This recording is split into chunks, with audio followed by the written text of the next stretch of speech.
عليكم السلام. أهلا وسهلا بكم أحبتي في برنامجكم ملاحظات قرآنية. وهذه الحلقة رقم 740، وهي ما هو السبب، عنوانها يعني ما هو السبب في حصر الحج في الأسبوع الأول من شهر ذي الحجة، أو يعني في بداية الموسم فقط. ده الإجابة على هذا السؤال في هذه الحلقة وفي الحلقة القادمة. ده بقى بدأ في عصر الخلفاء، يعني لما انتقل الخلفاء، الخلافة انتقلت في عهد الأستاذ علي بن أبي طالب وبقت في الكوفة، وحصل بقى الفتنة الكبرى، واستمرت بقى بعد كده، انتقلت العاصمة إلى دمشق، وبعد ذلك إلى بغداد.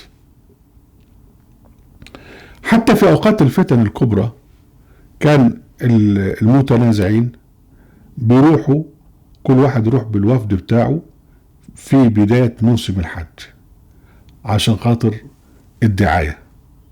فمثلا علي بن أبي طالب بعت مثلا في أيام صراعه مع الأخ معاوية بوفد من عنده في موسم الحج، ومعاوية بعت وفد من عنده، وابتدوا يعني عشان خاطر ما يحاربوش، ابتدوا يصلوا إلى حدود وسط في حكاية من يؤم الناس إلى آخره.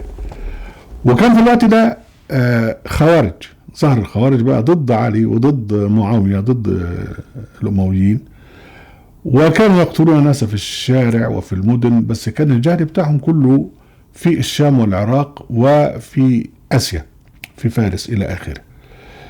لكن كانوا بيحترموا على حسب ما أعلموا من تاريخهم، ما كانوا بيحترموا موسم الحج ولا يعتدون فيه.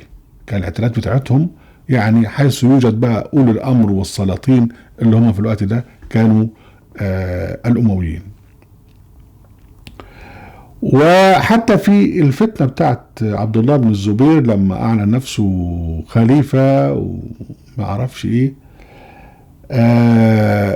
وبرضه جت وفود للحج إلى آخره، فبرضه ده وفد من كذا وده وفد من كذا إلى آخره. ما حصلش طبعا بينهم وبين بعض قتال في الحج، لكن أهم شيء إن هو ترسب من ذلك الوقت أن يأتي الحجاج في وفود في بداية الموسم، ويكونوا كلهم مع بعض، لأن بداية الموسم ما هو الحفل الكبير.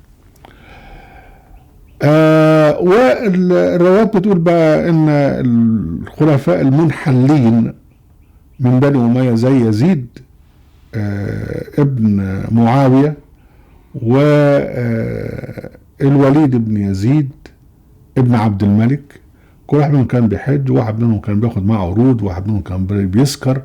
ولكن أهم شيء برضو إن هو مع الانحلال بتاعهم، لكن كان لازم يحضر في بداية الموسم. فده رسب على الناس إن الحج هو في بداية الموسم فقط. طبعا في الوقت ده ما كانش فيه بقى ناس مسلمين خارج العرب إلا قليلا جدا يعني. فكان العرب الموجودين في مصر، الموجودين في الشام، الموجودين في العراق، الموجودين في أوسط آسيا، في فارس وغيرها، هم الذين يأتون إلى الحج. وكل منهم بقى يحاول أن يحضر في الموسم، في بداية الموسم.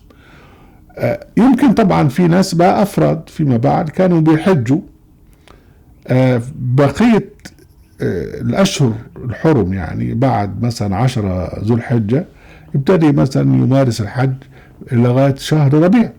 لكن التاريخ لم يذكر هذا. التاريخ طبعا هو ينام في حضن السلطان، فهو السلطان بيعمل ايه؟ بيقعد يسجل ما يفعله السلطان ويفعله الناس اللي بتنافسوا مع السلطان الى اخره.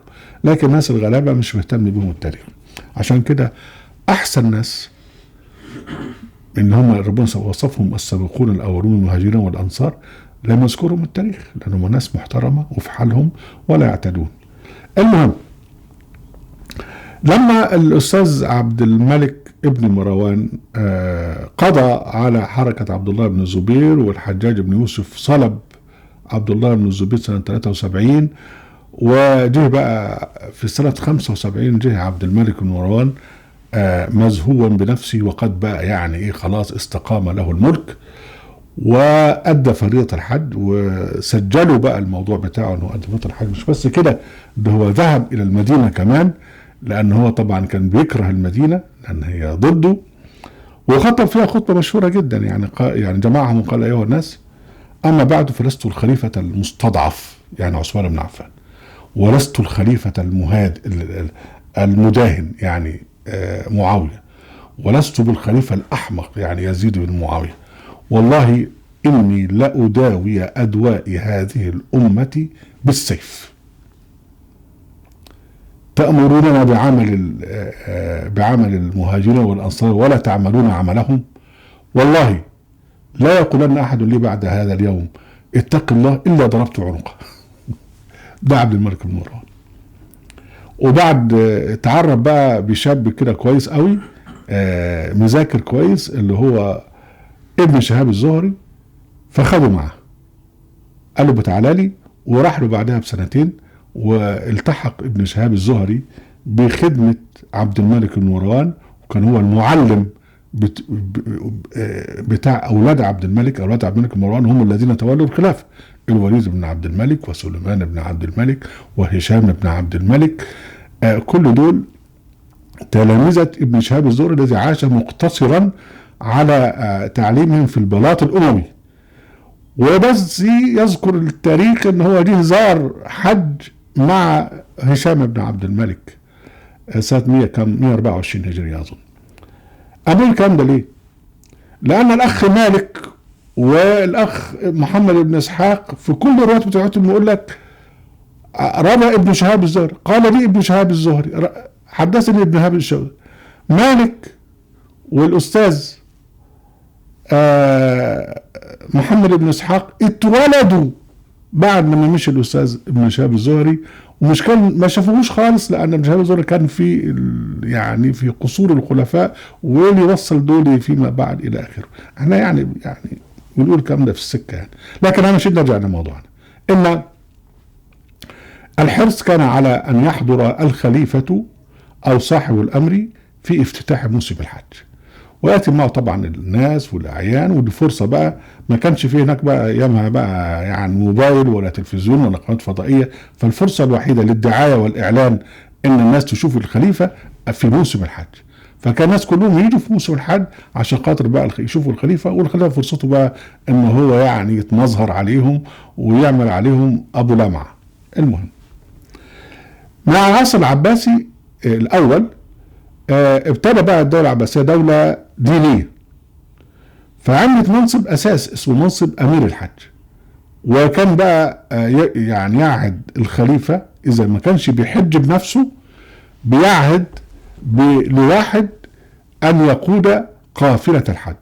والقافلة دي كانت بتاعتي بقى، كان ليه جماعة اللي هم كان في ناس مسلمين بقى في الوقت ده أسلموا من خراسان وغيرها، يجوا إلى بغداد، وناس من الشام يجوا إلى بغداد، وناس من مصر يعني في السكة، وتطلع بقى قافلة الحج تبع أمير الحج. ده إذا لم يكن بقى الخليفة نفسه هو الذي يقود، وطبعا مدام الخليفة أو أمير الحج يبقى معهم جيش عشان خاطر يحمي الناس. وترسب في هذا ان الحج هو في خلال المده دي اللي هي خلال موسم الافتتاح. وبرضه بنحكي عشان خاطر يعني للتسليه ان ابو جعفر المنصور اللي هو تاني خليفه عباسي قبل ما يتولى الخلافه كان بيكره ابو مسلم الخراساني.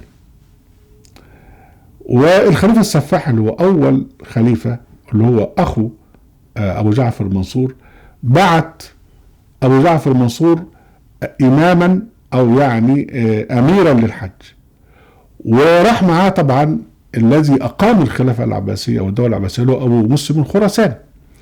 ابو مسلم الخراساني كان راجل كريم وله فرطه، وابو جعفر المنصور كان بيسموه ابو الدوانيق الملالين، يعني لانه كان راجل جلده.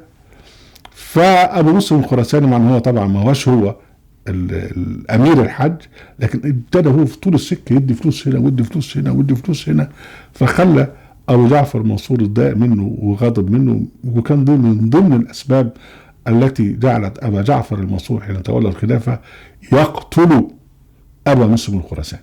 لكن اهم شيء برضه نرجع لموضوعنا، ان احنا دلوقتي ان الحج بنحصر في الاسبوع الاول من ذو الحجه، والناس كلها تعرفت على هذا.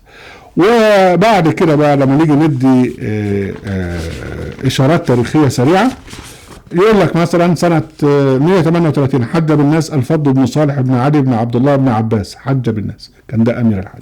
سنة 162 وفيها ده من الكلام ده من المنتظم لابن الجوزي، يعني قعدنا نقرا فيها شغلات نطلع لكم الكلام، وفيها حج بالناس إبراهيم ابن جعفر بن المنصور. 167 حج بالناس إبراهيم بن يحيى ابن محمد. 184 حج بالناس منصور ابن المهدي ابن الخليفة المهدي.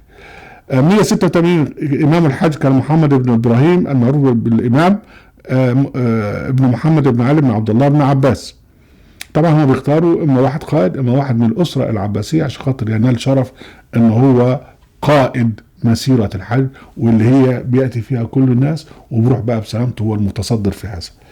الرشيد بالذات، الخليفة الرشيد بالذات يعني الشهر بأنه كان يحج عاما ويغزو عاما، وكان كاتب على القلنسوة بتاعته يعني الإحرام بتاعه أو ما أعرفش إيه غاز حاج. ولما عمل العهد لأولاده الأمين والمأمون والمؤتمن كان في موسم الحج وعلق بذلك وثيقة في الكعبة. وبعدين لما تيجي بعد كده من سنة 236 ثم دخلت كذا فيها حج محمد المنتصر، الخليفة نفسه هو اللي ايه قاد الحج. 248 حج بالناس محمد بن سليمان الزينبي.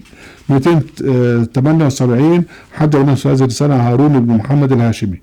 يعني ظل الموضوع ده طول ما كانت الدولة العباسية قوية جدا، فكان الخليفة أو واحد يكون أمير الحج يرسل ويقود بقى الحج. وفي موسم الحج والناس بقى عرفت بقى الناس اللي دخلت في الإسلام بقى إن الحج هو في الوقت ده بس. بعد كده جد موضوع آخر نتعرض له في الحلقة القادمة. أهلا وسهلا بكم أحبتي ونرجوكم العظات القرآنية وفي قناة أهل القرآن وفي موقع أهل القرآن. لا تنسوا المشاركة بالشير واللايك، وعليكم السلام.